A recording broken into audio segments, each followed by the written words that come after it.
ਸਾਡੇ ਆਕਾਸ਼ ਅਤੇ ਧਰਤੀ ਮਾਲਕ, ਸਾਡੇ ਜਿੰਦੇ ਪਰਮੇਸ਼ਵਰ, मैं ਤੁਹਾਡੀ ਵਡਿਆਈ ਦੇ ਤੁਹਾਡੀ ਜੈ ਜੈਕਾਰ ਕਰਦਾ ਕਿ मैं ਤੇਰੇ ਚਰਨਾਂ ਵਿੱਚ ਜਦੋਂ ਵੀ ਮਰਜ਼ੀ ਆਣ ਕੇ ਆਪਣੀਆਂ ਦੁਆਵਾਂ, ਆਪਣੀਆਂ ਧੰਨਵਾਦ ਦੀਆਂ ਭੇਟਾਂ ਤੇਰੇ ਮੂਹਰੇ ਪੇਸ਼ ਕਰ ਸਕਦਾ ਹਾਂ, ਕਿਉਂਕਿ ਤੁਸੀਂ ਸੁਣਨ ਵਾਲੇ ਪਰਮੇਸ਼ਰ ਹੋ। ਜੋ ਤੁਸੀਂ ਸਾਡੇ ਉਹ ਪਰਮੇਸ਼ਰ ਹੋ, ਤੁਸੀਂ ਮੇਰਾ ਉਹ ਪਰਮੇਸ਼ਰ ਹੋ ਜੋ ਕਦੀ ਨਾ ਕਦੀ ਅਗਲਾਉਂਦਾ ਹੈ ਤੇ ਨਾ ਕੋਈ ਕਦੀ ਸੁਣਦਾ ਹੈ। ਸਗੋਂ ਤੁਸੀਂ ਆਪਣੀਆਂ ਅੱਖਾਂ, ਆਪਣੇ ਕੰਨ ਆਪਣੇ ਬੱਚਿਆਂ ਦੇ ਲਈ, ਆਪਣੇ ਧਰਮੀਆਂ ਬੱਚਿਆਂ ਦੇ ਲਈ ਹਮੇਸ਼ਾ ਖੁੱਲ੍ਹੇ ਰੱਖਦੇ ਹੋ।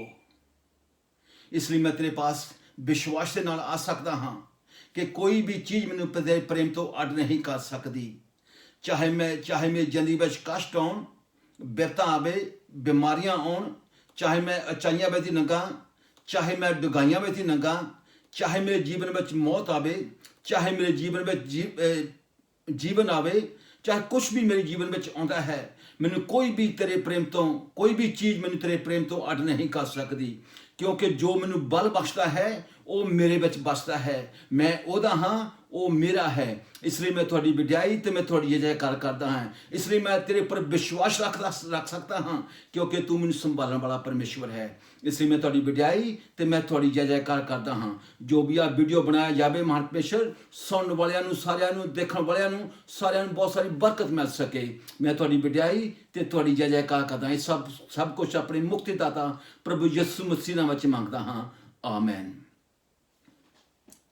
ਜ਼ਬੂਰਾਂ ਦੀ ਪੋਥੀ ਉਹਦਾ 8ਵਾਂ ਚੈਪਟਰ ਪੂਰੇ ਦਾ ਪੂਰਾ ਪੜਾਂਗਾ। ਜ਼ਬੂਰਾਂ ਸਾਮ ਚੈਪਟਰ 8 ਐਂਡ 1 to 9 ਪੜਾਂਗਾ। हे ਯਹੋਵਾ ਸਾਡੇ ਪ੍ਰਭੂ, ਸਾਰੀ ਧਰਤੀ ਉੱਤੇ ਤੇਰਾ ਨਾਮ ਕਿੱਡਾ ਵੱਡਾ ਸ਼ਾਨਦਾਰ ਹੈ। ਜਿਹਨੇ ਆਪਣੇ ਤੇਜ ਨੂੰ ਆਕਾਸ਼ ਉੱਤੇ ਰੱਖਿਆ ਹੈ ਤੇ ਆਪਣੇ ਵਿਰੋਧੀਆਂ ਦੇ ਕਾਰਨ ਨਿਆਣਿਆਂ ਨੂੰ ਅਤੇ ਦੁੱਧ ਚੁੰਗਣ ਵਾਲਿਆਂ ਦੇ ਮੂੰਹ ਤੋਂ ਬਲ ਨੂੰ ਪੱਕਾ ਕੀਤਾ ਹੈ। ਭਾਈ ਬੈਰੀ ਅਤੇ ਤੇਰਾ ਬਦਲਾ ਲੈਣ ਵਾਲੇ ਨੂੰ ਤੂੰ ਚੁੱਪ ਕਰਾ ਦੇਵੇਂ। ਜਦ ਮੈਂ ਤੇਰੇ ਆਕਾਸ਼ ਨੂੰ ਵੇਖਦਾ ਹਾਂ, ਜਿਹੜਾ ਤੇਰੀ ਦਸਤਕਾਰੀ ਹੈ, ਨਾਲੇ ਚੰਦ ਔਰ ਤਾਰਿਆਂ ਨੂੰ ਜਿਹੜੇ ਤੈਂ ਕਾਇਮ ਕੀਤੇ ਹਨ, ਤਾਂ ਇਨਸਾਨ ਕੀ ਹੈ ਜੋ ਤੂੰ ਉਸ ਨੂੰ ਚੇਤੇ ਵਿੱਚ ਲਿਆਵੇਂ, ਤੇ ਆਦਮੀ ਜਾਇਆ ਕੀ ਹੈ ਜੋ ਤੂੰ ਉਸ ਦੀ ਸੁਧ ਲਵੇਂ। ਕੀ ਤੈਂ ਉਸ ਨੂੰ ਪਰਮੇਸ਼ਰ ਨਾਲੋਂ ਥੋੜ੍ਹਾ ਜਿਹਾ ਘੱਟ ਕੀਤਾ ਹੈ ਅਤੇ ਮਹਿਮਾ ਔਰ ਆਦਰ ਦਾ ਮੁਕਟ ਉਸ ਦੇ ਸਿਰ ਉੱਤੇ ਰੱਖਿਆ ਹੈ। ਤੈਂ ਆਪਣੀ ਦਸਤਕਾਰੀ ਉੱਤੇ ਉਹਨੂੰ ਹਕੂਮਤ ਦਿੱਤੀ ਹੈ। ਤੈਂ ਸਭ ਕੁਝ ਉਹਦੇ ਪੈਰਾਂ ਹੇਠਾਂ ਕਰ ਦਿੱਤਾ ਹੈ। ਸਾਰੇ ਇੱਜੜ ਔਰ ਬੱਗ, ਸਗੋਂ ਸਾਰੇ ਰੜਦੇ ਸਾਰੇ ਜਾਨਵਰ, ਆਕਾਸ਼ ਦੇ ਪੰਖਰੂ ਅਤੇ ਸਮੁੰਦਰ ਦੀਆਂ ਮੱਛੀਆਂ ਤੇ ਸਭ ਕੁਝ ਜੋ ਸਮੁੰਦਰ ਦੀਆਂ ਰਾਹਾਂ ਵਿੱਚ ਫਿਰਦਾ ਹੈ। हे ਯਹੋਵਾ ਸਾਡੇ ਪ੍ਰਭੂ, ਸਾਰੀ ਧਰਤੀ ਉੱਤੇ ਤੇਰਾ ਨਾਮ ਕਿੱਡਾ ਵੱਡਾ ਸ਼ਾਨਦਾਰ ਹੈ। ਇਹ ਸੀ ਪਰਮੇਸ਼ਰ ਦਾ ਕਲਾਮ। ਬਾਈਬਲ ਦੱਸਦੀ ਹੈ ਇਨਸਾਨ ਕੀ ਜਾਇਆ ਹੈ ਜੋ ਉਸ ਨੂੰ ਆਪਣੇ ਚੇਤੇ ਵਿੱਚ ਰੱਖੇ। ਅੱਜ ਮੇਰਾ ਜੋ ਵਿਸ਼ੇ ਹੈ, ਪਰਮੇਸ਼ਰ ਦਾ ਕਲਾਮ ਦਾ ਵਿਸ਼ੇ ਇਹ ਹੈ ਕਿ ਪਰਮੇਸ਼ਰ ਤੁਹਾਡੇ ਬਾਰੇ ਕੀ ਸੋਚਦਾ ਹੈ ਮਸੀਹੋ, ਜਾਂ ਇਨਸਾਨ ਵਾਸਤੇ ਪਰਮੇਸ਼ਰ ਕੀ ਸੋਚਦਾ ਹੈ। ਇਹ ਜੋ ਜ਼ਬੂਰਾਂ ਦੀ ਪੋਥੀ ਆਪਾਂ ਚੈਪਟਰ 8 ਪੜ੍ਹਿਆ ਹੈ, ਤੁਸੀਂ ਇੱਕ ਵਾਰੀ ਇਹਨੂੰ ਹੋਰ ਪੜ੍ਹਿਓ। ਫਿਰ ਤੁਸੀਂ ਅਫੀਸ਼ੀਅਨ ਚੈਪਟਰ 1 ਨਵੇਂ ਨੇਮ ਦੇ ਵਿੱਚ ਹੈ, ਤੁਸੀਂ ਉਸ ਨੂੰ ਪੜ੍ਹਿਓ। ਪਰ ਤੀਤੁਸ ਚੈਪਟਰ 3 ਉਹ ਵੀ ਤੁਸੀਂ ਪੜ੍ਹਿਓ, ਤਾਂ ਕਿ ਤੁਸੀਂ ਜਾਣ ਸਕੋ ਕਿ ਪਰਮੇਸ਼ਰ ਦੀਆਂ ਜੋ ਸੋਚਾਂ ਮਸੀਹਾਂ ਵਾਸਤੇ ਕਿਹੋ ਜਿਹੀਆਂ ਹਨ, ਜਾਂ ਇਨਸਾਨ ਵਾਸਤੇ ਕਿਹੋ ਜਿਹੀਆਂ ਸੋਚਾਂ ਹਨ। ਮੈਂ ਥੋੜ੍ਹੇ ਚੰਦ ਸ਼ਬਦਾਂ ਵਿੱਚ ਤੁਹਾਨੂੰ ਦੱਸਾਂਗਾ ਕਿ ਪਰਮੇਸ਼ਰ ਦੀਆਂ ਸੋਚਾਂ ਮਸੀਹਾਂ ਵਾਸਤੇ ਕੀ ਹਨ। ਪਿਤਾ ਪਰਮੇਸ਼ਰ ਦੀਆਂ ਸੋਚਾਂ ਜੋ ਮਸੀਹਾਂ ਵਾਸਤੇ ਹਨ, ਉਹ ਬਹਿਮੁੱਲੀਆਂ ਹਨ। ਉਹਨਾਂ ਨੂੰ ਕੋਈ ਖਰੀਦ ਨਹੀਂ ਸਕਦਾ। ਪਰਮੇਸ਼ਰ ਦੀਆਂ ਸੋਚਾਂ ਜੋ ਮੇਰੇ ਵਾਸਤੇ ਸੋਚਦਾ ਹੈ ਜਾਂ ਮਸੀਹਾਂ ਵਾਸਤੇ ਸੋਚਦਾ ਹੈ, ਸੋਨਾ ਚਾਂਦੀ ਜਾਂ ਹੀਰਿਆਂ ਨਾਲੋਂ ਵੀ ਜ਼ਿਆਦਾ ਉਹ ਮਹਿੰਗੀਆਂ ਹਨ ਜੋ ਪਰਮੇਸ਼ਰ ਮਸੀਹਾਂ ਵਾਸਤੇ ਸੋਚਦਾ ਹੈ। ਪਰਮੇਸ਼ਰ ਦੀਆਂ ਸੋਚਾਂ ਮਸੀਹਾਂ ਵਾਸਤੇ ਬਹੁਤ ਹੀ ਚੰਗੀਆਂ ਹਨ। ਸਿਰ ਪ੍ਰਭੂ ਯਿਸੂ ਮਸੀਹ ਦਾ ਪਵਿੱਤਰ ਖੂਨ ਹੀ ਪਰਮੇਸ਼ਰ ਦੀਆਂ ਸੋਚਾਂ ਜੋ ਇਨਸਾਨ ਵਾਸਤੇ ਹਨ ਉਹ ਖਰੀਦ ਸਕਦਾ ਹੈ। ਹੋਰ ਕੋਈ ਚੀਜ਼ ਕੋ ਉਸਨੂੰ ਕੋਈ ਖਰੀਦ ਨਹੀਂ ਸਕਦਾ ਪਰਮੇਸ਼ਰ ਦੀਆਂ ਸੋਚਾਂ ਨੂੰ। ਜੋ ਪਰਮੇਸ਼ਰ ਦੀਆਂ ਸੋਚਾਂ ਸੰਪੂਰਨ ਹਨ, ਫਿਰ ਬਾਈਬਲ ਦੱਸਦੀ ਹੈ ਕਿ ਸੱਚੀ ਮੁੱਚੀ ਜੋ ਪਰਮੇਸ਼ਰ ਦੀਆਂ ਸੋਚਾਂ ਮਸੀਹਾਂ ਵਾਸਤੇ ਉਹ ਸੰਪੂਰਨ ਹਨ। ਹੋਰ ਕੋਈ ਵੀ ਚੀਜ਼ ਉਹਨਾਂ ਨੂੰ ਪਰਮੇਸ਼ਰ ਕਹਿੰਦਾ ਹੈ ਕਿ ਮੈਂ ਤੇਰੇ ਵਿੱਚ ਕੋਈ ਵੀ ਕਮੀ ਨਹੀਂ ਛੱਡੀ, ਮੈਂ ਤੈਨੂੰ ਸੰਪੂਰਨ ਬਣਾਇਆ ਹੋਇਆ ਹੈ, ਮੈਂ ਤੈਨੂੰ ਹੋਰ ਇਦੋਂ ਵਾਧੂ ਸੁਧਾਰ ਨਹੀਂ ਸੀ ਸਕਦਾ। ਮੈਂ ਤੈਨੂੰ ਆਪਣੇ ਨਿਗਾਹ ਵਿੱਚ ਤੇ ਆਪਣੀਆਂ ਮੈਂ ਸੋਚਾਂ ਵਿੱਚ ਮੈਂ ਤੈਨੂੰ ਧਰਮੀ ਦੇਖਦਾ ਹਾਂ। ਤੂੰ ਸੰਪੂਰਨ ਹੈ, ਤੂੰ ਬੇਮੁੱਲਾ ਹੈ। ਫਿਰ ਬਾਈਬਲ ਦੱਸਦੀ ਹੈ ਕਿ ਜੋ ਪਰਮੇਸ਼ਰ ਦੀਆਂ ਸੋਚਾਂ ਵਿੱਚ ਮਸੀਹਾਂ ਨੂੰ ਬਹੁਤ ਵੱਡਾ ਹੱਕ ਬਖਸ਼ਿਆ ਹੋਇਆ ਹੈ ਕਿ ਅਸੀਂ ਪਿਤਾ ਪਰਮੇਸ਼ਰ ਨੂੰ ਪਿਤਾ ਕਹਿ ਕੇ ਪੁਕਾਰ ਸਕਦੇ ਹਾਂ। ਇਹ ਸਾਨੂੰ ਸਭ ਤੋਂ ਵੱਡਾ ਉੱਚਾ ਹੱਕ ਮਿਲਿਆ ਹੋਇਆ ਹੈ ਕਿ ਅਸੀਂ ਉਹਦੀ ਹਜ਼ੂਰੀ ਵਿੱਚ ਜਦੋਂ ਵੀ ਮਰਜ਼ੀ ਆ ਸਕਦੇ ਹਾਂ। ਇਹ ਪਰਮੇਸ਼ਰ ਵੱਲੋਂ ਸਾਨੂੰ ਹੱਕ ਮਿਲਿਆ ਹੋਇਆ ਹੈ, ਉਹਦੀਆਂ ਸੋਚਾਂ ਵਿੱਚ ਅਸੀਂ ਬਸਦੇ ਹਾਂ ਕਿ ਸਾਨੂੰ ਪਰਮੇਸ਼ਰ ਨੇ ਕਿ ਸਾਡੇ ਵਿੱਚ ਕੋਈ ਕਮੀ ਨਹੀਂ ਛੱਡੀ। ਫਿਰ ਆਪਾਂ ਦੇਖਦੇ ਹਾਂ ਕਿ ਪਰਮੇਸ਼ਰ ਨੇ ਆਪਣੀਆਂ ਸੋਚਾਂ ਵਿੱਚ ਸਾਨੂੰ ਆਪਣੇ ਸਵਰਗ ਦੇ ਭਾਗੀ ਦਿਖਦਾ ਹੈ। ਹਮੇਸ਼ਾ ਸੋਚਦਾ ਹੈ ਕਿ ਮੈਂ ਆਪਣੇ ਪੁੱਤਰ ਨੂੰ, ਆਪਣੇ ਧੀ ਨੂੰ ਆਪਣੇ ਘਰ ਜਿਹੜਾ ਮੈਂ ਰੱਖਿਆ ਬਣਾਇਆ ਹੋਇਆ ਹੈ ਉਹਦੇ ਵਾਸਤੇ ਮੈਂ ਉਹਨੂੰ ਇੱਥੇ ਦੇਖਾਂਗਾ। ਪਰਮੇਸ਼ਰ ਦੀਆਂ ਸੋਚਾਂ ਵਿੱਚ ਤੁਸੀਂ ਬਹਿਮੁੱਲੇ ਹੋ, ਪਰਮੇਸ਼ਰ ਦੀਆਂ ਸੋਚਾਂ ਵਿੱਚ ਤੁਸੀਂ ਸੰਪੂਰਨ ਹੋ, ਤੁਸੀਂ ਪਰਮੇਸ਼ਰ ਦੀਆਂ ਸੋਚਾਂ ਵਿੱਚ ਤੁਸੀਂ ਵੱਡੇ ਹੱਕਦਾਰ ਹੋ। ਫਿਰ ਬਾਈਬਲ ਦੱਸਦੀ ਹੈ ਕਿ ਤੁਸੀਂ ਪਰਮੇਸ਼ਰ ਦੀਆਂ ਸੋਚਾਂ ਵਿੱਚ ਤੁਹਾਨੂੰ ਬਹੁਤ ਸਾਰਾ ਲਾਭ ਮਿਲਦਾ ਹੈ, ਤੁਹਾਨੂੰ ਬਹੁਤ ਸਾਰਾ ਫਾਇਦਾ ਮਿਲਦਾ ਹੈ, ਤੁਹਾਨੂੰ ਨਫਾ ਹੁੰਦਾ ਹੈ ਪਰਮੇਸ਼ਰ ਦੀਆਂ ਸੋਚਾਂ ਵਿੱਚ ਜੋ ਤੁਸੀਂ ਦੇਖਦੇ ਹੋ। ਹੋਰ ਕਿਸੇ ਵੀ ਦਸਤਕਾਰੀ ਵਿੱਚ ਜੋ ਆਪਾਂ ਪੜ੍ਹੀ ਹੈ ਪਰਮੇਸ਼ਰ ਦੀ ਦਸਤਕਾਰੀ ਵਿੱਚ, ਪਰਮੇਸ਼ਰ ਨੇ ਸਾਨੂੰ ਸਾਰਿਆਂ ਉੱਪਰ ਹੱਕ ਦਿੱਤਾ ਹੋਇਆ ਹੈ ਕਿ ਅਸੀਂ ਉਹਨਾਂ ਚੀਜ਼ਾਂ ਦੀ ਦੇਖਭਾਲ ਕਰ ਸਕੀਏ। ਦੇਖੋ ਪਰਮੇਸ਼ਰ ਨੇ ਸਾਨੂੰ ਕਿਹੋ ਜਿਹਾ ਸਾਨੂੰ ਲਾਭ ਬਖਸ਼ਿਆ ਹੋਇਆ ਹੈ ਕਿ ਪਰਮੇਸ਼ਰ ਦੀ ਨਿਗਾਹ ਵਿੱਚ ਆਪਾਂ, ਪਰਮੇਸ਼ਰ ਦੀ ਸੋਚਾਂ ਵਿੱਚ ਆਪਾਂ ਬਹੁਤ ਚੰਗੇ ਹਾਂ। ਪਰਮੇਸ਼ਰ ਸਾਡੇ ਵਾਸਤੇ ਬਹੁਤ ਚੰਗੀਆਂ ਚੀਜ਼ਾਂ ਸੋਚਦਾ ਹੈ। ਫਿਰ ਬਾਈਬਲ ਦੱਸਦੀ ਹੈ ਕਿ ਪਰਮੇਸ਼ਰ ਜੋ ਸਭ ਜਾਣੀ ਜਾਣ ਹੈ, ਪਰਮੇਸ਼ਰ ਤੁਹਾਡੀਆਂ ਕੱਲੀਆਂ ਤੁਹਾਡੀਆਂ ਸੋਚਾਂ ਨੂੰ ਵੀ ਜਾਣਦਾ ਹੈ। ਦੇਖੋ ਸਾਨੂੰ ਕਿੰਨਾ ਲਾਭ ਹੈ ਪਰਮੇਸ਼ਰ ਦੇ ਵੱਲੋਂ ਕਿ ਉਹ ਸਾਨੂੰ ਜਾਣਦਾ ਹੈ, ਉਹ ਸਾਡੇ ਵਾਸਤੇ ਚੰਗੀਆਂ ਚੀਜ਼ਾਂ ਸੋਚਦਾ ਹੈ। ਬਾਈਬਲ ਦੱਸਦੀ ਹੈ ਜੋ ਸ਼ਾਂਤੀ ਵਾਲੀਆਂ ਚੀਜ਼ਾਂ ਸਾਡੇ ਵਾਸਤੇ ਸੋਚਦਾ ਹੈ। ਬਾਈਬਲ ਵਿੱਚ ਲਿਖਿਆ ਯਰਮਾਇਆ 29:11 ਵਿੱਚ, ਮੈਂ ਤਾਂ ਆਪਣੀਆਂ ਸੋਚਾਂ ਨੂੰ ਜਿਹੜੀਆਂ ਤੁਹਾਡੇ ਵਿਖੇ ਸੋਚਦਾ ਹਾਂ ਮੈਂ ਕਹਿੰਦਾ ਜਾਣਦਾ ਹਾਂ। ਇਹ ਪਰਮੇਸ਼ਰ ਦਾ ਵਾਕ ਹੈ। ਮੈਂ ਫਿਰ ਕਹਿੰਦਾ ਹਾਂ, ਮੈਂ ਤਾਂ ਆਪਣੀਆਂ ਸੋਚਾਂ ਨੂੰ ਜਿਹੜੀਆਂ ਤੁਹਾਡੇ ਵਿਖੇ ਸੋਚਦਾ ਹਾਂ ਮੈਂ ਜਾਣਦਾ ਹਾਂ। ਯਹੋਵਾ ਦਾ ਵਾਕ ਹੈ, ਮੇਰੀਆਂ ਸੋਚਾਂ ਤੁਹਾਡੇ ਵਾਸਤੇ ਸ਼ਾਂਤੀ ਵਾਲੀਆਂ ਹਨ, ਬੁਰਾਈ ਵਾਲੀਆਂ ਨਹੀਂ ਹਨ। ਪਰਮੇਸ਼ਰ ਮੇਰੇ ਵਾਸਤੇ ਬੁਰਾ ਨਹੀਂ ਸੋਚਦਾ, ਪਰਮੇਸ਼ਰ ਮੇਰੇ ਵਾਸਤੇ ਨਿਕੰਮਾ ਨਹੀਂ ਸੋਚਦਾ, ਬਲਕਿ ਪਰਮੇਸ਼ਰ ਮੇਰੇ ਵਾਸਤੇ ਸ਼ਾਂਤੀ ਵਾਲੀਆਂ ਗੱਲਾਂ ਸੋਚਦਾ ਹੈ ਕਿ ਮੈਂ ਸ਼ਾਂਤੀ ਕੇ ਰਾਜਕੁਮਾਰ ਨੂੰ ਸ਼ਾਂਤੀ ਦੀ ਹਜ਼ੂਰੀ ਵਿੱਚ, ਪਰਮੇਸ਼ਰ ਦੀ ਹਜ਼ੂਰੀ ਵਿੱਚ ਜੋ ਸ਼ਾਂਤੀ ਦਾ ਰਾਜਕੁਮਾਰ ਹੈ, ਮੈਂ ਕਿੱਦਾਂ ਉਹਦੇ ਵਿੱਚ ਰਹਿ ਸਕਦਾ ਹਾਂ। ਪਰਮੇਸ਼ਰ ਦੀਆਂ ਸੋਚਾਂ ਮੇਰੇ ਵਾਸਤੇ, ਮੇਰੇ ਮਸੀਹਾ ਭੈਣਾਂ ਭਰਾਵਾਂ ਵਾਸਤੇ ਬਹੁਤ ਹੀ ਚੰਗੀਆਂ ਹਨ।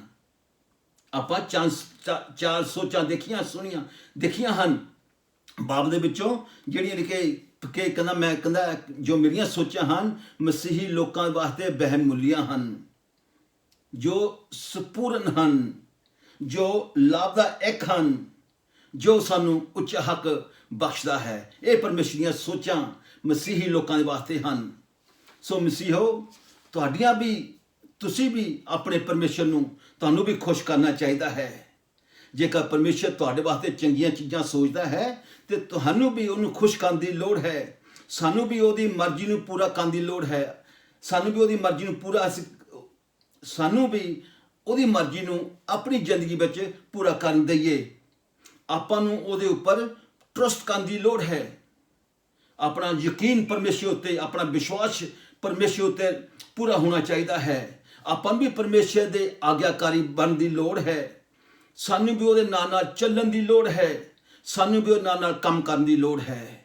ਮਸੀਹੋ, ਤੁਸੀਂ ਸੱਚਮੁੱਚ ਇਹੋ ਜਿਹੇ ਮਸੀਹੀ ਬਣੋ ਕਿ ਪਰਮੇਸ਼ਰ ਦੀ ਮਰਜ਼ੀ ਤੁਹਾਡੀ ਜ਼ਿੰਦਗੀ ਵਿੱਚ ਪੂਰੀ ਉਸ ਨੂੰ ਕਰਨ ਦਿਓ।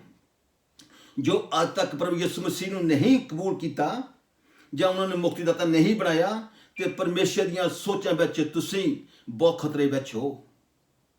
ਤੁਸੀਂ ਆਪਣੀ ਜ਼ਿੰਦਗੀ ਨੂੰ ਖਤਰੇ ਵਿੱਚ ਲਾ ਰਹੇ ਹੋ। ਪਰਮੇਸ਼ਰ ਅੱਜ ਤੁਹਾਨੂੰ ਜੋ ਤੁਹਾਡੀਆਂ ਸੋਚਾਂ ਹਨ, ਜਿਸ ਜ਼ਿੰਦਗੀ ਵਿੱਚ ਤੁਸੀਂ ਚੱਲ ਰਹੇ ਹੋ, ਪਰਮੇਸ਼ਰ ਅੱਜ ਉਹਦੇ ਵਾਸਤੇ ਉਹਨੇ ਕੋਈ ਨਾ ਕੋਈ ਤੁਹਾਡੇ ਵਾਸਤੇ ਇੰਤਜ਼ਾਮ ਕੀਤਾ ਹੋਇਆ ਹੈ। ਉਹ ਅੱਜ ਆਪਣੇ ਪਿਆਰ ਵਾਲੀਆਂ ਭਰੀਆਂ ਅੱਖਾਂ ਨਾਲ ਤੁਹਾਨੂੰ ਦੇਖ ਰਿਹਾ ਹੈ। ਉਹ ਤੁਹਾਨੂੰ ਅੱਜ ਪਿਆਰ ਭਰੇ ਨਾਲ ਸੋਚਾਂ ਨਾਲ ਤੁਹਾਨੂੰ ਸੋਚ ਰਿਹਾ ਹੈ ਕਿ ਤੁਸੀਂ ਪ੍ਰਭੂ ਯਿਸੂ ਮਸੀਹ ਦੇ ਕੋਲ ਆਓ ਤੇ ਪ੍ਰਭੂ ਯਿਸੂ ਮਸੀਹ ਦੇ ਕੋਲੋਂ ਮੁਕਤੀ ਨੂੰ ਹਾਸਲ ਕਰ ਲਓ। ਅੱਜ ਤੁਸੀਂ ਬੁਰਾਈ ਵਾਲੀ ਜ਼ਿੰਦਗੀ ਨੂੰ ਅੱਜ ਤੁਸੀਂ ਖਤਰੇ ਵਾਲੀ ਜ਼ਿੰਦਗੀ ਵਿੱਚੋਂ ਬਾਹਰ ਨਿਕਲ ਸਕਦੇ ਹੋ। ਪ੍ਰਭੂ ਯਿਸੂ ਮਸੀਹ ਨੂੰ ਕਬੂਲ ਕਰਕੇ, ਉਹਦੀ ਕੁਰਬਾਨੀ ਨੂੰ ਕਬੂਲ ਕਰਕੇ ਅੱਜ ਤੁਸੀਂ ਪਰਮੇਸ਼ਰ ਦੀਆਂ ਉਹ ਚੰਗੀਆਂ ਸੋਚਾਂ ਵਿੱਚ ਤੁਸੀਂ ਵੀ ਅੱਜ ਦਾਖਲ ਹੋ ਸਕਦੇ ਹੋ। ਪਰ ਚੋਣ ਤੁਹਾਡੀ ਹੈ। ਤੁਸੀਂ ਕੀ ਚਾਹੁੰਦੇ ਹੋ ਪਰਮੇਸ਼ਰ ਦੇ ਕੋਲੋਂ? ਪਰਮੇਸ਼ਰ ਚਾਹੁੰਦਾ ਹੈ ਕਿ ਤੁਸੀਂ ਵੀ ਅੱਜ ਉਹਨੂੰ ਖੁਸ਼ ਕਰ ਸਕੋ। ਤੁਸੀਂ ਵੀ ਅੱਜ ਉਹ ਤੁਹਾਨੂੰ ਗੁਆਚੇ ਹੋਇਆਂ ਨੂੰ ਟੋਲਣ ਤੇ ਲੱਭਣ ਤੇ ਬਚਾਉਣ ਲਈ ਆਇਆ ਹੈ। ਮੇਰਾ ਪ੍ਰਭੂ ਯਿਸੂ ਮਸੀਹ, ਜੇਕਰ ਤੁਸੀਂ ਅੱਜ ਗੁਆਚੇ ਹੋਏ ਹੋ, ਅੱਜ ਪਰਮੇਸ਼ਰ ਤੁਹਾਨੂੰ ਟੋਲਦਾ ਫਿਰਦਾ ਹੈ। ਅੱਜ ਤੁਸੀਂ ਉਹਦੇ ਦਿਲ ਦਾ ਦਰਵਾਜ਼ਾ ਖੜਕਾ ਸਕਦੇ ਹੋ।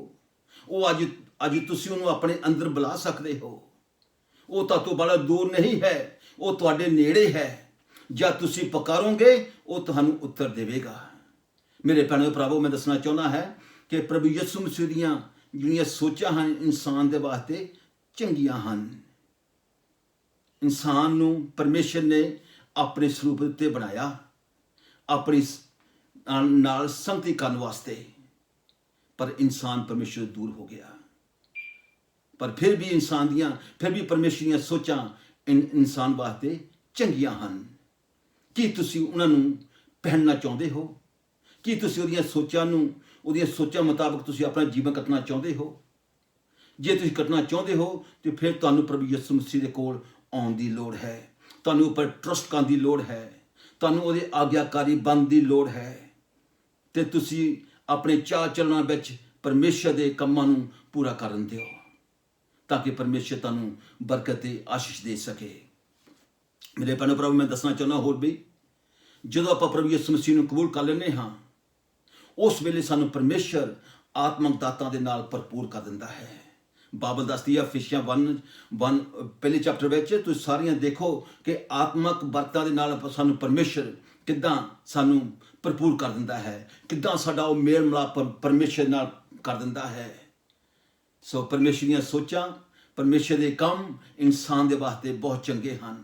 ਇਨਸਾਨ ਨੂੰ ਪਰਮੇਸ਼ਰ ਨੇ ਇਸ ਲਈ ਹੀ ਬਣਾਇਆ ਹੈ ਕਿ ਉਹਦੇ ਨਾਲ ਉਹ ਸੰਗਤੀ ਕਰੇ।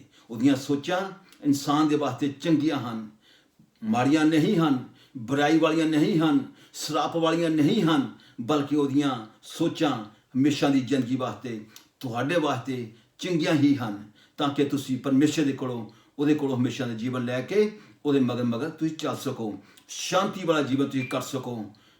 ਸਾਨੂੰ ਪਤਾ ਹੈ ਕਿ ਇਸ ਵੇਲੇ ਦੁਨੀਆ ਵਿੱਚ ਬਹੁਤ ਸਾਰਾ ਘਮਸਾਨ ਪਿਆ ਹੋਇਆ ਹੈ। ਇਹ ਬਿਮਾਰੀ ਦੇ ਕਾਰਨ ਬਹੁਤ ਸਾਰੇ ਲੋਕਡਾਊਨ ਮੁੜ ਕੇ ਫੇਰ ਹੋ ਰਹੇ ਹਨ। ਪਰ ਮੈਂ ਕਹਿੰਦਾ ਹਾਂ ਕਿ ਤੁਸੀਂ ਪਰਮੇਸ਼ਰ ਉੱਤੇ ਟਰਸਟ ਕਰੋ। ਉਹ ਆਪਾਂ ਨੂੰ ਹਰ ਚੀਜ਼ ਤੋਂ ਛੁਟਕਾਰਾ ਦੇਵੇਗਾ, ਹਰ ਚੀਜ਼ ਤੋਂ ਸਾਨੂੰ ਦੂਰ ਰੱਖੇਗਾ, ਤੇ ਤਾਂ ਕਿ ਅਸੀਂ ਪਰਮੇਸ਼ਰ ਵਿੱਚ ਮਜ਼ਬੂਤ ਰਹਿ ਸਕੀਏ।